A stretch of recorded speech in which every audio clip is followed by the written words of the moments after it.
I was recently interviewed on Concrete podcast, brilliant YouTube channel, and that got me to watch hours and hours of the guys on Concrete interviewing Matt Cox. Now, if you're not familiar with Matt Cox, he has become a YouTube sensation, one of the FBI's most wanted fraudsters. And it's the way Matt tells his story. He's got this unique charisma. It doesn't look like a big tattooed, muscly convict guy. He's just got this unique charisma, and he tells his story, and it is like compulsively watchable. Once I started watching it, I thought, all right, I'll dip into this. Like hours later, I'm like, what is going to happen next? So I'm absolutely delighted to have Matt on the podcast here today. And you've got a book coming out, Matt. Thank you for coming on. Yeah. Thanks for having me. And I do. I Shark in the Housing Pool, which is my book, and it's actually available right now on Amazon. And it's my story. It's basically my story up to prison, and it kind of gives you a quick recap of what happened in prison. But it's maybe a chapter. But the bulk of the book, 95% of it is my, I guess, crime spree, you'd call it. What a hell of a spree it was. And the link to the book is in the description box below this video, as are links to any of Matt's stuff that he wants us to put down there. So how did it start, Matt?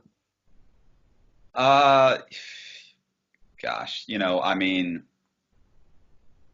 I've written a story just like you've written, several stories, and I mean, it started with, I was a dyslexic kid who struggled in school and eventually ended up getting a degree, and that was pretty much, I hate to say this, useless. It was in fine arts. There's just, what am I going to do with that? Uh, and so I ended up having a girlfriend, and I was broke, struggling, you know, was not making it. And I ended up having a girlfriend who went to work for a subprime lender, and she said, you're made for this. You're absolutely made for this. You gotta do this. And so I really just stopped working completely and went to work for this lender, and they sent you off and trained you.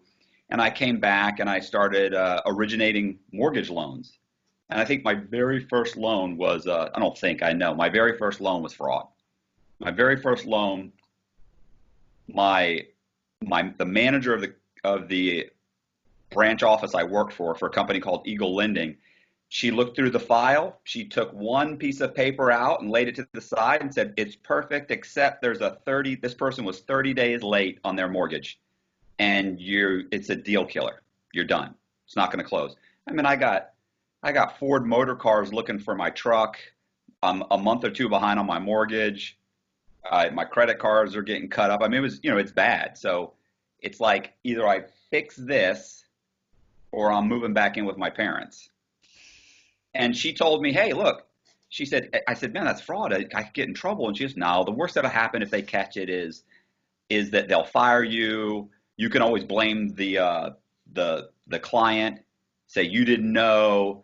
She goes, nobody's calling the FBI. I was like, okay, so I whited it out. I mean, this is my manager told me to do it. I whited it out. I stuck it in the file, sweat bullets for 5 or 6 days. The loan closes. They cut me a check for $3,500. I mean, that was a lot of money. That was 20, almost 20 years ago. That caught up all my bills. So very quickly, like I closed like 4 loans like the first month. Then it was 6. Then it was 8. Then it was 10. Then they make me a branch manager. Then they're got me training people. I mean, and very quickly it escalates. It's like everything, it starts small, and it just, before you know it, if you walked into my office, with a pulse, I was getting you a loan. I'm changing W-2s, I'm changing pay stubs, I'm making fake banks, I'm making fake bank statements. I mean, anything you needed. I was gonna manufacture it because it was going right through. Everything was going through underwriting. Even when they caught it, even when they caught me, eventually I ended up opening my own mortgage company.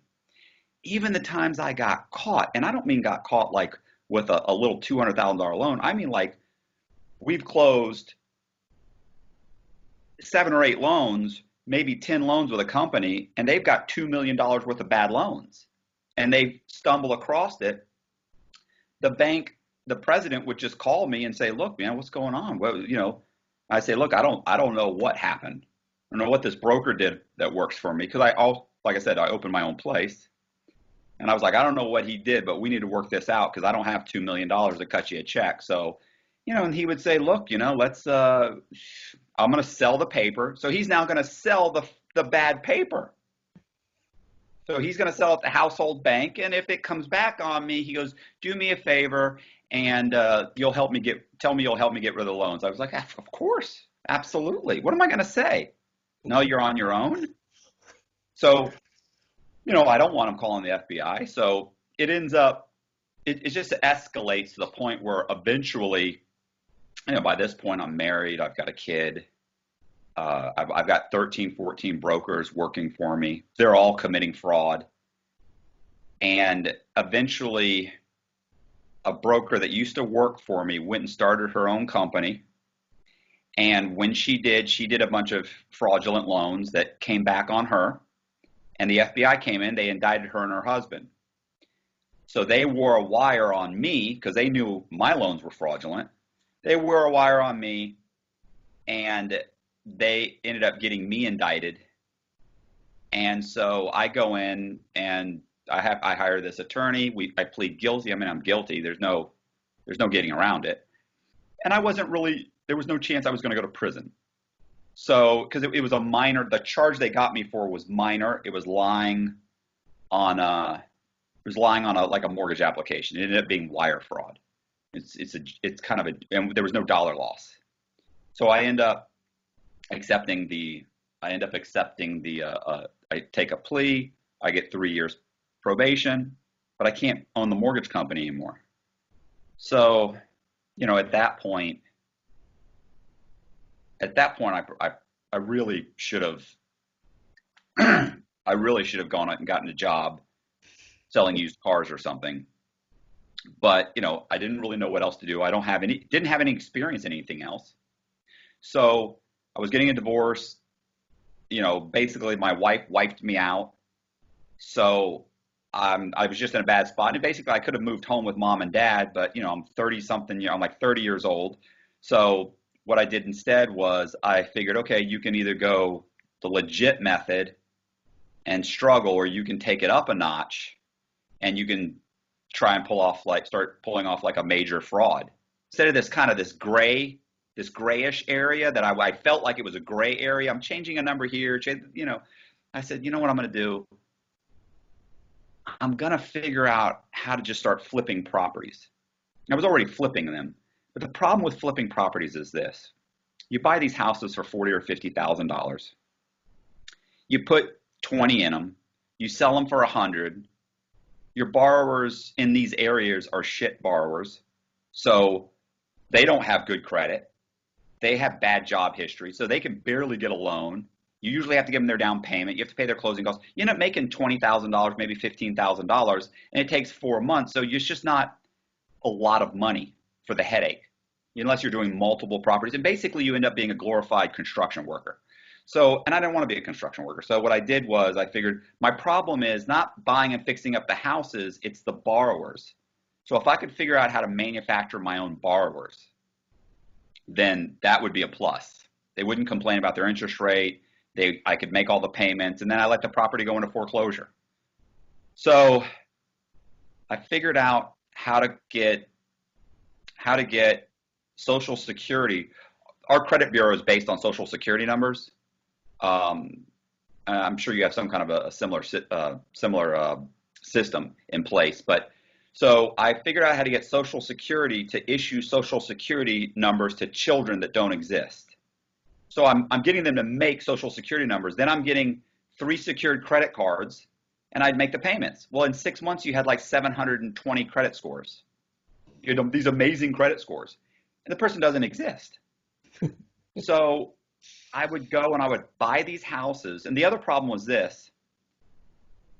One, of course, I now don't have to fix up the house. I can buy it for 40 and I don't have to fix it up because nobody's going to ever live there. Well, the other thing was getting the appraisals high enough. Like you really want to get an appraisal high. How do you do that? It's you know what it's like? You were in stocks, right? So it's like a pump and dump scheme.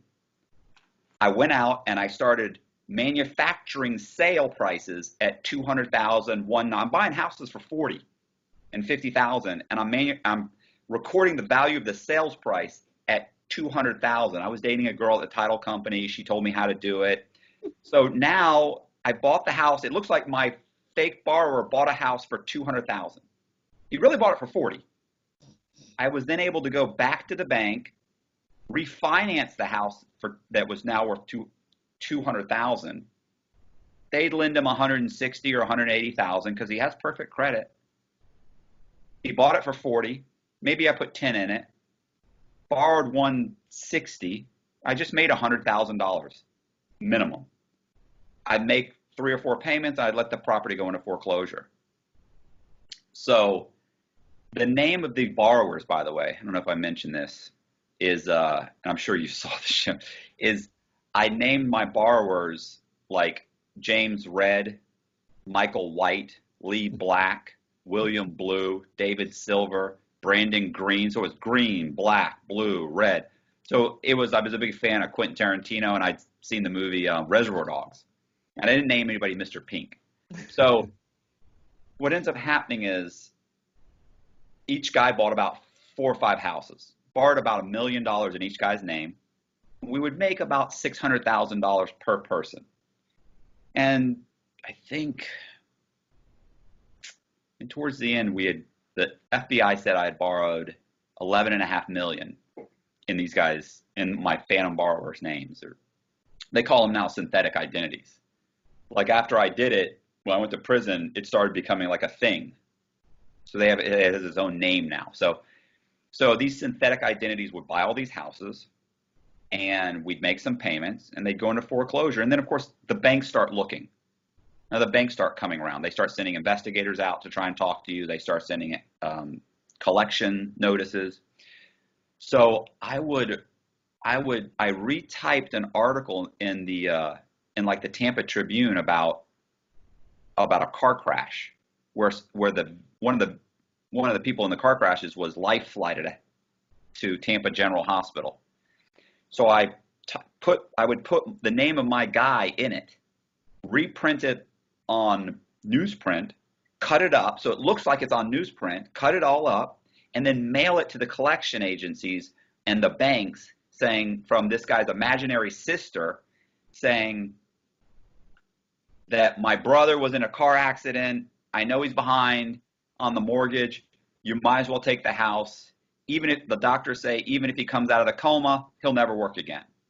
And they would stop calling. They'd stop sending letters in. They'd stop coming by. I mean, it was, I mean, this is going to sound horrible. It was a perfect fucking scheme, bro. It worked. It went years. I went years. I think I was only caught one time by South Star Bank. They caught one of my guys and realized that it's complete fraud. I remember the broker came to me and said, look, the account executive is saying that the guy doesn't exist. The bank is onto it. So I ended up having to call the bank as this guy and say, look, this is who I am. I understand that I haven't made a payment. I'm putting it in the mail. They're like, no, it's way past that. We figured out the SOCH. We figured out that your driver's license was never issued. We figured out this. We figured out that. And I ended up convincing them to allow me to simply pay them back. Let me just pay you back. Because otherwise, if they were like, oh, well, when we foreclose on the property, we'll get our money back. Like, no, you don't seem to understand. Your property's worth 40 grand. You lent me 150. So they go back and they look at the appraisal, and I explain to them what I did. And their attitude totally changed. They were like, okay, now Mr. Cox, or Mr. whatever his name was. This wasn't one of the colored guys. This was one of the this guy's was, I think this was Alan Duncan. He was like, Mr. Duncan, let's we can work this out. So they let me pay him back. Never called the FBI. What else happened? I'm trying to think. The only other time I had an issue with it was one of the title agents. I don't know how it is in the UK. When you close, you have to go to either an attorney or you go to a title agent to handle all the paperwork. Well, we were convincing the title agents to give me all the paperwork, and I'll have my borrower sign. Like, I'm not showing up with borrowers to sign. I'm taking the paperwork to them to sign. And then the title person would notarize that they'd seen them when they didn't. So finally this woman says, listen, no, that's not happening anymore. I'm not doing that anymore. Somebody had told her something. So I convince a guy to pretend to be him, to pretend to be a guy named James Red. And I just so happened, I was making fake the licenses, and I'd make a copy of the license, and I was using people that I knew had been arrested because I could get their photograph. And I had used the guy that was cleaning our vacant lots and doing a lot of the work on the houses. So his picture was James Red. So I call him up and I said, hey, can you come in the office? He comes in and I go, listen, I got to talk to you for a minute. And he goes, what? I said, here's what we've been, the houses you've been cleaning? He goes, yeah. I said, here's what we've been doing. And I explained the whole thing. He goes, man, that's brilliant. He goes, wow. He said, so now this woman wants this guy, James Red, to show up and sign? And I went, yeah, exactly. He goes, man, who are you going to get to do that? And I went, well, I was thinking you, Eric. And his name was Eric Tamargo. And he goes, I was thinking you, Eric. And he goes, oh, that's a big favor, bro. It's a big favor. And I went, well, I mean, I'm willing to pay you. What do you want for it? He goes, man, I don't know. That's a big favor, bro. He said, I'm not doing it for nothing. I said, yeah, well, what do you want? And I remember thinking, if he asks for more than 10 or 15,000, I'll go to another title company and I'll walk in and I'll do it myself. And he said, well, wait a minute. He goes, you said that she's got a copy of the guy's ID. And I went, right. He said, well, she's going to know it's not me. I said, well, that's the thing, Eric. I've been using your ID, your picture of you that's on the Hillsborough County on the arrest website on the internet. I've been using your picture. He goes, you motherfucker. Well, he almost killed me. I was like, whoa. I remember I said, the only reason I used your ID was because I knew if it ever came down to this moment and I had to have somebody go in and sign, you were the only person I knew that had the balls to pull it off. And he goes, yeah. I mean, come on. It was a fluke. So anyway, he says, I'm not going to do it for free. I said, how much? I figure I'll pay him 10 or 15,000. He goes, $500. I want $500. And I went, $500? Eric, are you serious? It's a couple minutes work. And he goes, no, 500. That's it, bro. That's it. And I went, all right. I said, well, you got to sign before I pay you. And he goes, oh, yeah, no, I'll sign. I was like, next day we go in. I make him a fake ID. He goes in. The woman actually brings the file with her, the picture, and looks at the picture and the ID. And she's like, dang. Like, she was like, what's going on? So she lets him sign. He sees all the checks, 20,000 here, 15,000 here, 5,000 here, he's, 17,000 here, and he realizes this is a lot of money. We get back in the car and I pay him. And he goes, yeah, man, that's a lot of money. I said, a lot of that money goes back in the houses, Eric. We got to buy new houses. It's not like it's all free money. It was free money. But so about a week later, we have another closing and I call him back and he goes, okay, I'll sign, but I'm not signing for $500. He said, that's crazy. I said, I'm going to want way more than that. I said, Eric, I totally understand. How much do you want? And he goes, I want $1,000. $1,000. And I just remember thinking, I had to cover my face. Like I had to go, because I'm like trying not to laugh. I'm just like, I want to say, are you fucking serious? We're going to make $80,000 on this transaction. You want fucking $1,000? Anyway, so I gave him, he went, he signed, gave him $1,000. So I think that's about You know what? What ends up happening is uh, a buddy of mine was running a scam. At this point, I'm kind of surrounded by scam artists. You know what I'm saying? Like selling ecstasy. Like pretty soon, you get in that world, and everybody suddenly it's like I don't really know that many normal people anymore. So a buddy of mine was running a scam.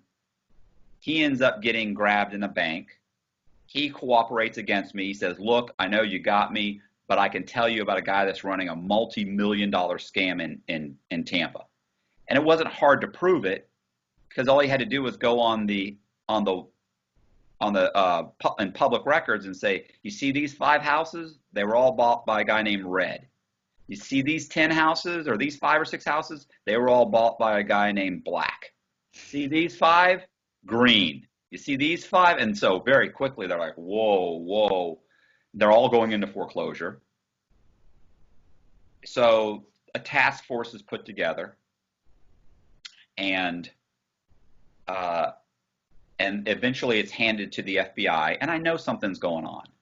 I know something's going on because, like the chick I used to date at the title company, she calls me and says, "Look, we were just served with a bunch of subpoenas." Other title companies are calling me saying subpoenas. Lenders, account executive at lenders are calling saying we just got subpoenas. So I know something's happening. I kept telling myself, calm down, don't overreact. Maybe it won't go anywhere. They're never going to find these guys. It's just delusional thinking. So denial. And eventually I'm at work one day, and keep in mind, I'm on federal probation. I got a probation officer who's coming around twice, 2, 3 times a month looking around. I mean, so I got a real problem if I get caught. So one day I have a buddy who's a sheriff's deputy. I did like $1 million worth of loans for he and his wife. Really at least $1 million, might have been $2 million. Anyway, so he comes by one day, the office, and he says, "Can I talk to you for a second?" I go, "Sure, what's up?"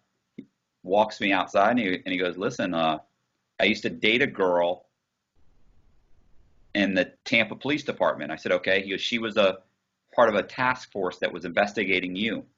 She came to me this morning and told me they handed the task force over to the FBI." He goes, yeah, it was a bad day. So he goes, you're going to be arrested in a few days." So I was dating this girl. I'd known her a month. It's the first month. They're all amazing the first month.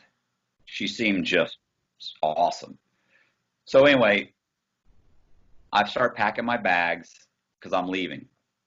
I remember the cop was like, "Well, what are you gonna do?" I said, I'm out of here. I'm not staying around to go to prison. That's craziness."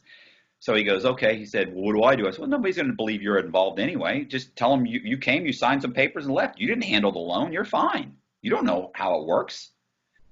I said, "I'm not going to be around." So he goes, "Okay." Well, I'm packing my bags that night. First, I only got out like 80 grand. Like I had like a day to get out 80,000 in cash. And I don't know how it is in the UK. But let me tell you, they don't want to give you your money. You walk in and ask them, and they're like, "What do you want it for? What are you doing?" "Well, I can't give you. You want $30,000? I can't give you $30,000. You got to go to a special branch." And you guys like, "This is my money." So I had people go in real quick with 7,000, 5,000, 8,000, all under 10,000 increments of $10,000. So I got about 80 grand. I pack my bags. My girlfriend comes over because I missed a date. We were supposed to have a date or something. She shows up for the date or something like that. And she sees me packing. I tell her what's going on. She begs to come with me, which was a major mistake. So she's like, "Look, I've never met anybody like you. Oh my God." Of course, she sees all the money. She sees the money. So she's only seen this amazing, this young, good looking guy at the time. Now I'm an old man. But, so she's only seen this great life that I'm living, great cars and houses, and everybody's got money. So she wants to come with me. I should have known right there she was insane. So, I mean, think about it. So who does that? Who walks away their entire life? I'm going to prison. I have to walk away. I don't know. Well, where'd you go? Arizona? Arizona Yeah. State. Did you ever have people that like actually like showed up at the gate to serve their sentence? Oh, you mean when people got released? No, I mean like you could plead guilty, and then some people they do what's called remand. They take you right then. Some people you plead guilty to 5 years and they go, okay, we're gonna let you stay out and just turn yourself into the prison next month. They give I was on remand for 26 months. My bail was 1.5 million. Yeah, well, no, you're not going anywhere. Plus, you're not a U.S. citizen. You're a flight risk. But Yeah. guys would show up to the prison with like a 5 year sentence or a 10 year sentence, and like, oh, I'm here to do my sentence. You got to catch me. I'm not showing up to do my sentence. Absolutely not. So I take off. I run up all my credit cards, buy a bunch of shit, grab the girlfriend. We take off. We go to Atlanta. We barely have any money. I would say this: we had like 80,000, and it sounds people are like, that's not broke, bro. 80,000 on the run, two people, that's broke. That's not going to last long. What am I going to do? I'm going to go get a job as a waiter. So anyway, at this point, I was manufacturing these identities, right? Like these people didn't exist. Well, I can't get pulled over by the police and give him a fake ID that I made. He's going to know. So I figured I have to start, what do you do? So I need real identification. So I figure out we'd have to get real identification. So one, I need money. And two, I need identification and new cars, everything. I'm driving around I can't get pulled over. I'm done. So, and look, the United States is like a fucking police state, bro. You're getting pulled over all the time. I mean, it's not good. So, I go to Atlanta and I figure out the best way to steal someone's identity. One, I run some ads and I get some people's identities. Just run some ads saying, hey, home loans available, good credit, bad credit, no problem. People call up the number, they apply for a loan, they give me everything I need to steal their identity. Then I go get a driver's license in their name, get a passport, the whole thing. But what I figure out right away is that some of these people have DUIs, where they've been arrested for being drunk. They lose their licenses. Like I could be driving around on somebody's driver's license that has lost it. So they're flying the ointment. So I figure what I need to do is get people's identification that aren't using it. And so that ended up being, and I realized it was homeless people. So I start making surveys to survey homeless people because I don't want them to know they gave me their ID. So I go out and I say I work for the Salvation Army. Do you know what the Salvation Army is? Yes. Okay. So I make a survey and I get a badge saying I'm work for the Salvation Army, and I start surveying homeless people. So I've got to find white guys in their early 30s who are homeless. There's not a lot of them, but so I'm going out and I'm saying, hey, look, I'm taking a survey for the Salvation Army to try and determine where we're going to place our next homeless facility. It pays $20 cash right now, and they'd be like, yeah, right now you're going to give me 20, yes, okay, and they'd fill it out. Well, now I have enough information to order your birth certificate, your high school transcripts, your social security card. I register to vote in your name. I can order credit cards in your name. I can get all this information. I can go into the local DMV.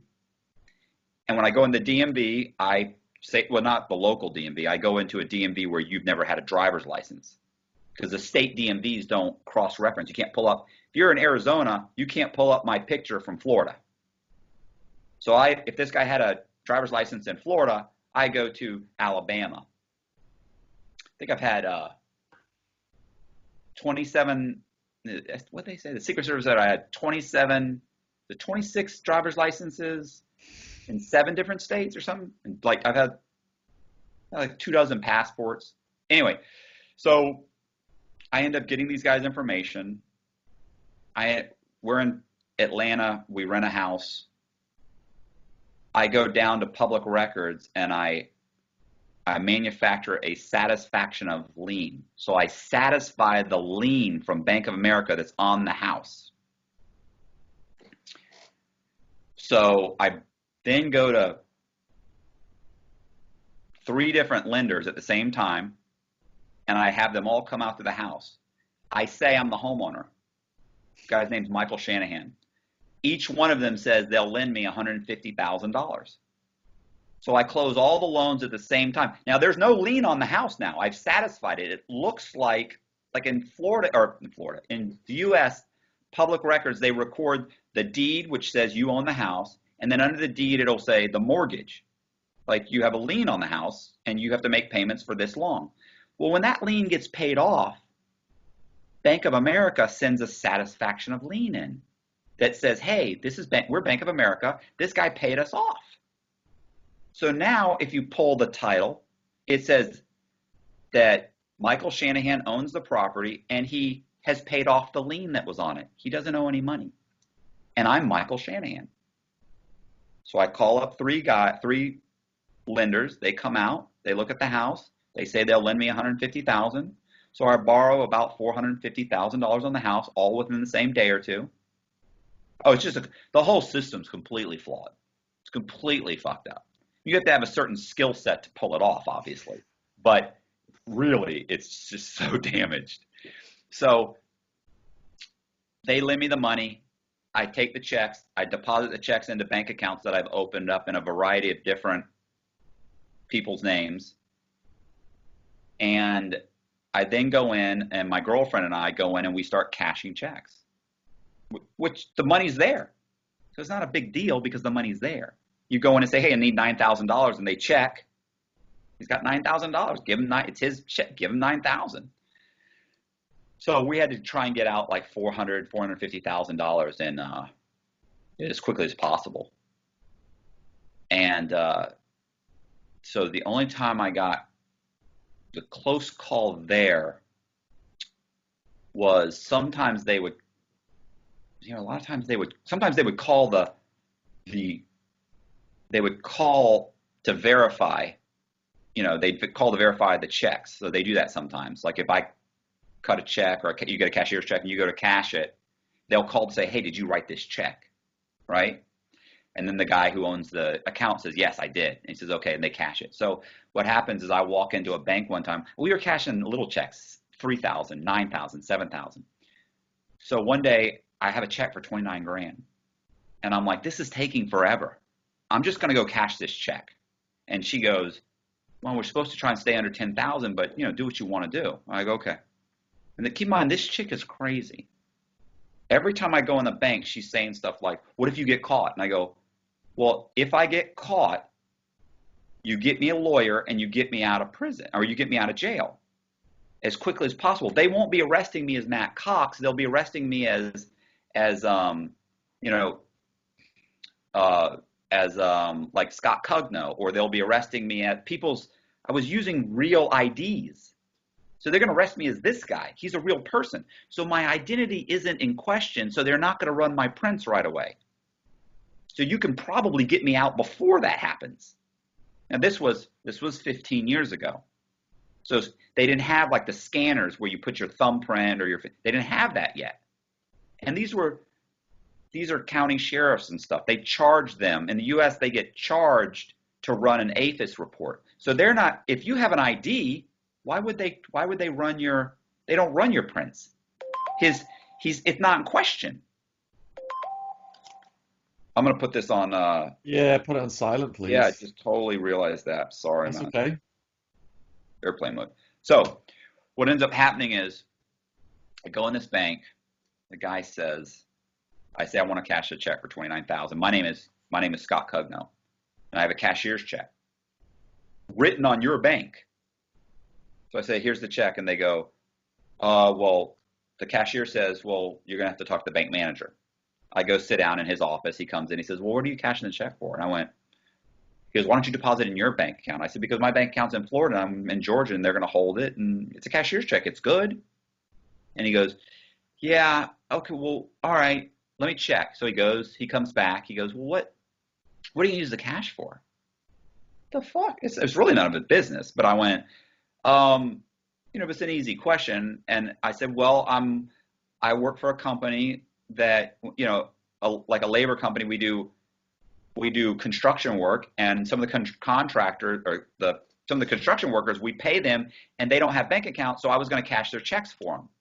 He goes, okay, that makes sense. So he leaves. My girlfriend calls me. She's like, what's going on? I go, the guy's, he's giving me a hard time. He thinks something's wrong. She's like, get out of the bank. I'm like, I can't get out of the bank. He's got my ID, my social security number. He's got my credit cards. He's got the check. If I walk out, he'll know something's wrong. I got to wait. She's like, oh my God. So I hang up. A couple minutes later, he comes back. He asks me some other question. How'd you get the check? I said, well, my company, we remodeled this guy's house and he cut me a check. This is from he refinanced his house and he cut me a check. And this is the check. It's a cashier's check, right? It's good. He's like, yeah, okay. He leaves again. She calls me. What's going on? Look, calm down. He's got my shit. He's just being an asshole about it. And she's like, get out of the bank. I go, I cannot get out of the bank. I said, look, worst that happens, if I get arrested, you get me a lawyer and get me out.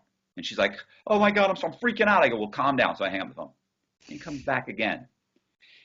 And he goes, okay, what about this? He asked me some other question. I went, and I answer it. He goes, who gave you the check? And I go, a guy named Michael Shanahan.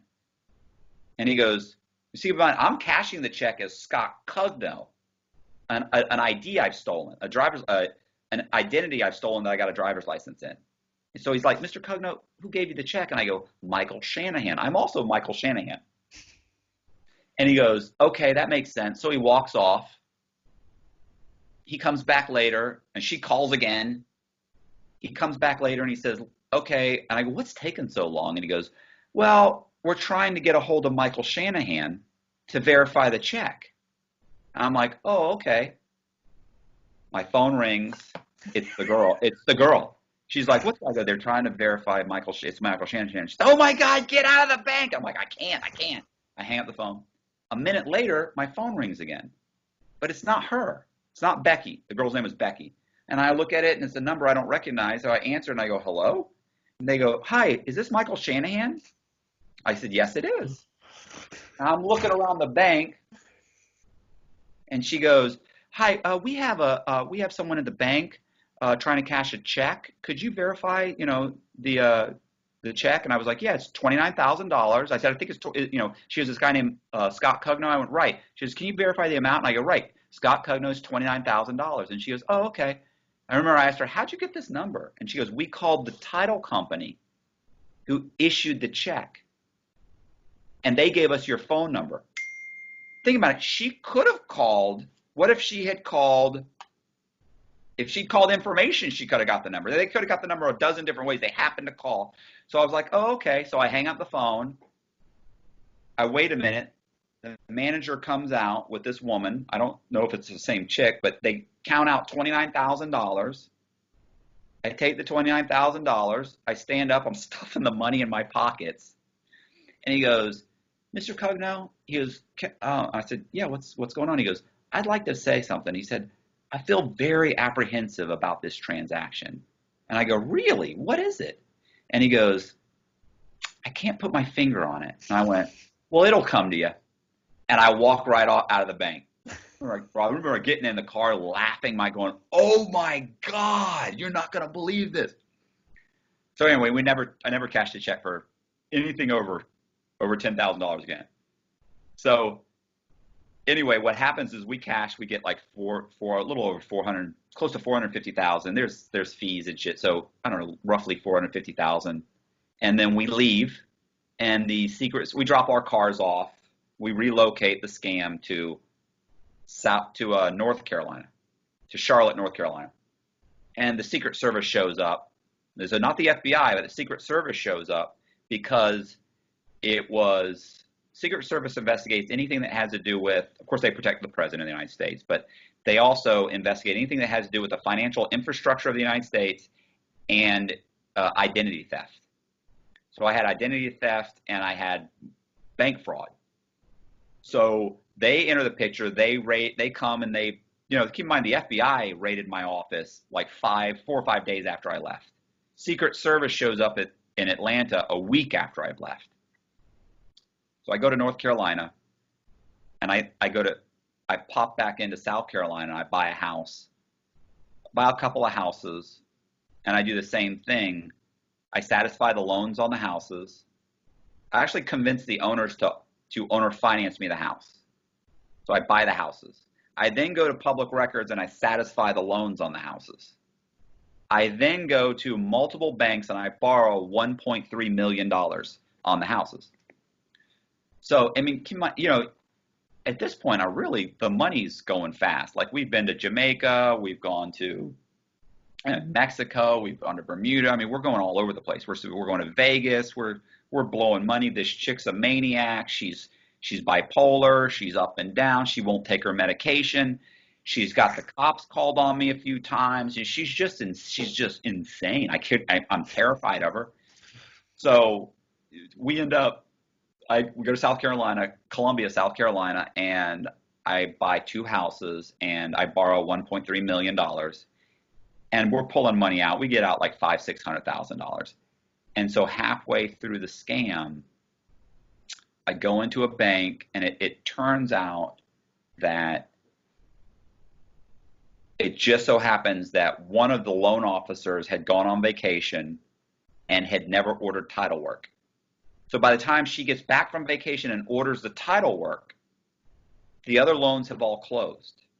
I'm closing 2-3 loans a day at one point, so they all close right away. Or so they all get missed. But when she orders it a couple weeks later. So if an abstractor were to go down to public records, they would see all these loans being filed, and they would know it's a scam, and that's exactly what happened. So I walk into Wachovia. There used to be Wachovia Bank. So I walk into this bank, Wachovia Bank, and I get like $8,000. I'm cashing a check for $7,000 or $8,000, something like that. These 2 sheriffs come up behind me, and they grab me and they handcuff me behind my back.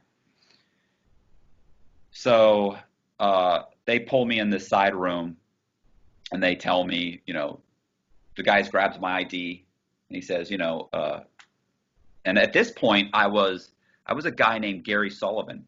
I had surveyed a homeless guy named Gary Sullivan in Las Vegas. Gary Sullivan was homeless, but he had also been arrested multiple times for prostitution. So I order all of his documents. I go get a South Carolina ID, not a driver's license, just an ID in his name. And I'm driving a car that's in another guy's name. That guy had a driver's license. So I'm in there, I'm handcuffed. The sheriffs say, listen, the deputies say, listen, we're waiting for the detective to show up, Mr. Sullivan. And they go, okay, so it'll just be so they keep calling me Mr. Sullivan. And I'm thinking, okay, they don't know who I am. Like, I thought this is it. So the detective shows up and he says, hi, listen, Mr. Sullivan, my name's Detective whatever. Wachovia has a fraud alert out on you. They are saying you've committed some kind of what's called a shotgunning scam. You've closed a bunch of loans on the same house, and you have 3 mortgages on the same house. I actually had 6, but they'd only caught 3. So I looked at him and I went, he goes, so Wachovia said you have 3 mortgages on the house. And I go, is that illegal? And he goes, I don't know. He goes, but they're upset about it. So let's call them. So I get him to take the handcuffs off me. So, and I'm sitting there and he calls and he goes, do you have your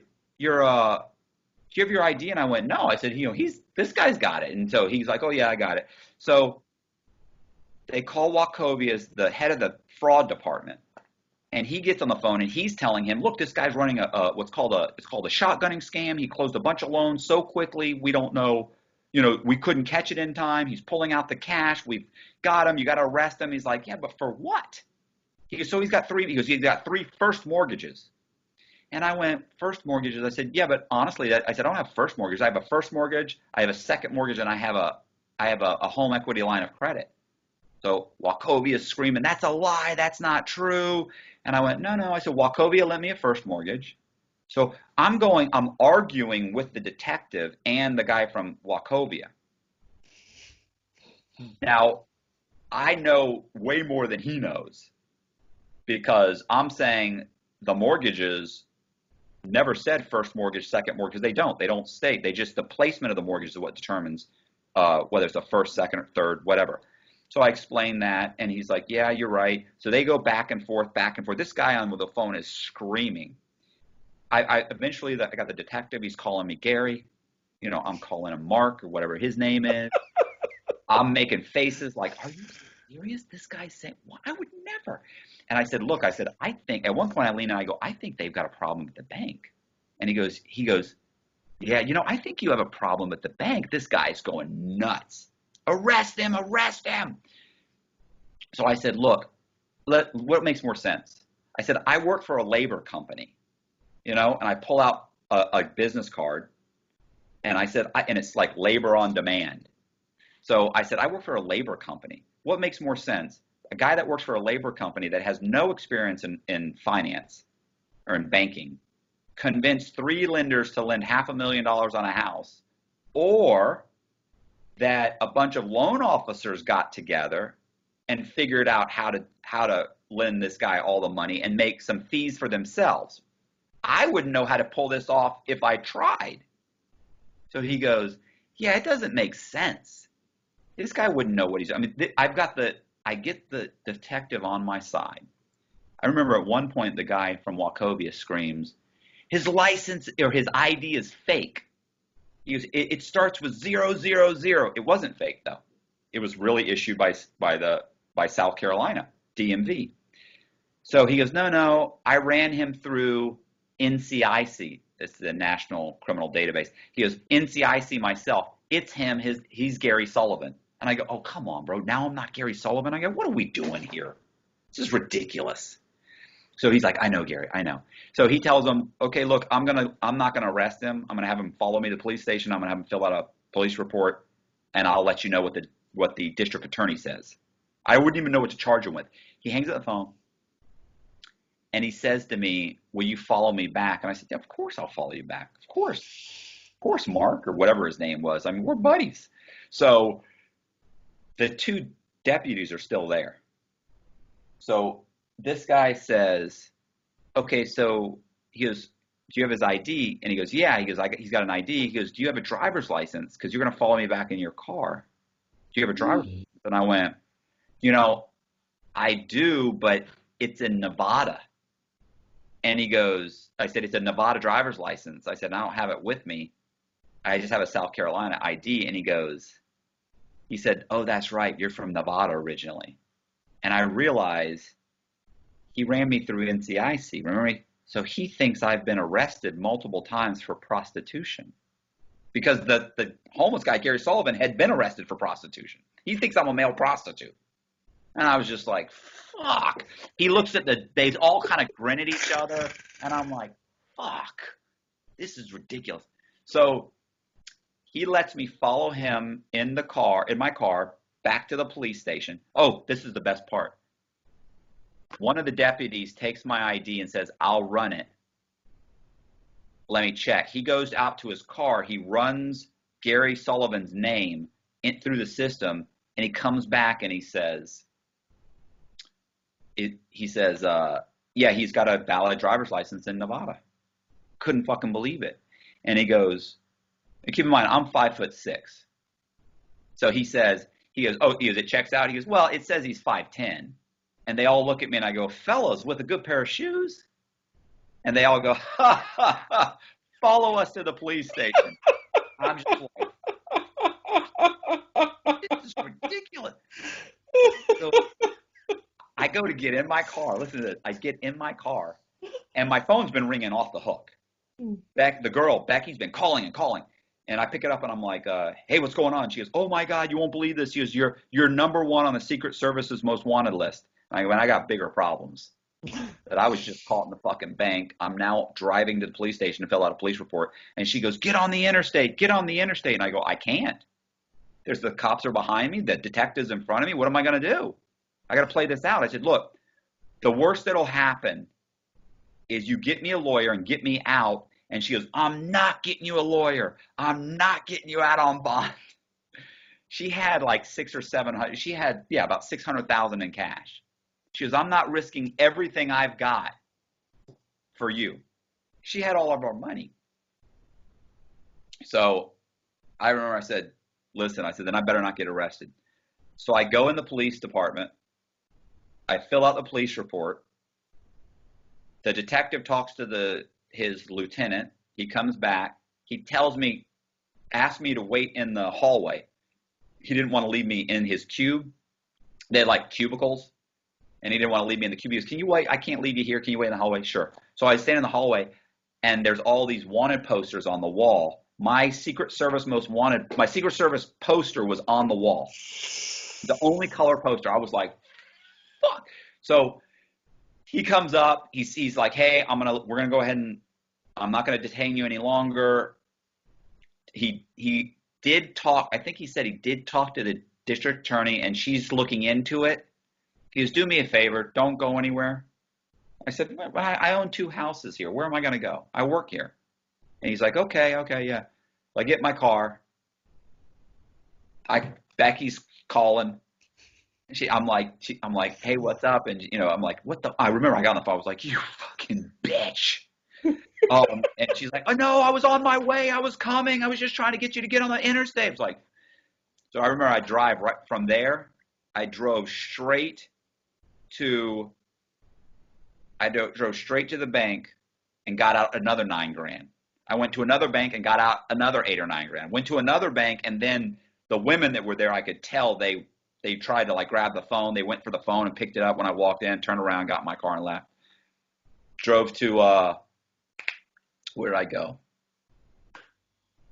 Yeah, you know what? I was gonna say, what's upsetting is that the satisfaction of loans, I signed one of them. I ended up signing. Do you ever watch The Simpsons? Occasionally. Yeah, I signed like C. Montgomery Burns, which is the aging tycoon. The guy that owns the power plant. So that didn't. I thought I was cute. It wasn't cute. When I got in front of the judge, he didn't think it was cute at all. So anyway, what ended up happening was I drove to meet Becky. By then, we'd relocated to Houston, Texas. So I go to Houston. I meet her. We get into this huge argument because I'm furious that she was going to leave me. We get into this huge argument. I tell her I want to split the money because it's like $600,000. I left like $600,000 in the banks. So yeah, that was hard to walk away from. So we argue. She says, "Look, she's telling me she's going to call the police. Like, I'm not giving you." She's like, "I'll give you like $10,000. I'm like, $10,000? She goes, "Yeah." And I said, No, we need to split it up. We start arguing. I told her, "Look, if you don't come up with a fair number," I said, "I say 300,000 each." She goes, "No." She goes, "You'll go steal some more money. I can't do it." She goes, "I can't do what you do." And I was like, "Okay, so how about this?" I said, "Come up with something reasonable." I said, "I'm going to take it all." And she goes, "You take it all?" She said, "I'll call the police. And they'll grab you." So she ends up giving me $100,000 of the money that I rightfully stole. So that's I know what you're thinking, but that's my money. So I get 100,000. I go back to Charlotte to get my car. So I remember I got my car, drove down. It was a parking lot. We lived in the middle of downtown. Drove down, went to a Starbucks. And when I was at the Starbucks, I walk in there and I order a coffee. And I'm waiting for the barista to make the coffee. And there were 2 employees from my apartment complex. Oh, you know what I didn't mention? This is so stupid. I don't even know why this is bad. Look, on my way to Charlotte, I actually called the FBI agent that was looking for me. I only called her. It seems cocky. I know it seems arrogant, but I only called her because I called home to talk to my ex-wife and talk to my mom. And I called a friend of mine, one of my old brokers, and she said, "Look, I talked to the FBI agent." Everybody had already been interviewed. They were all ready to cooperate against me. So she said, "I talked to her. She wants you to call." She goes, "Call her." And I went, "Are you fucking?" I said, "No, I don't think so." She goes, "No, call her. Maybe you can turn yourself in. Maybe you can work something out." So I said, "Okay." She's like, "It can't hurt." So I call. She gives me the phone number, and I call the phone number. And the woman's name was an FBI agent, Candace Calderon. this is a rough chick. Um, she's not a fan. So I call her, I talk to her. She so she's real cocky on the phone. I said, hey, this is Matt Cox. I understand you wanted me to call you. And she's like, yeah, hey, Mr. Cox. She's like, I'd like for you to turn yourself in. I go, that's not going to happen. And she goes, okay. I said, well, what else can I do for you? And she goes, well, let's talk about you turning yourself in. I said, well, how much time am I, how much time am I looking at if I turn myself in? She goes, well, that's not how it works. The way it works is you turn yourself in, and then we determine how much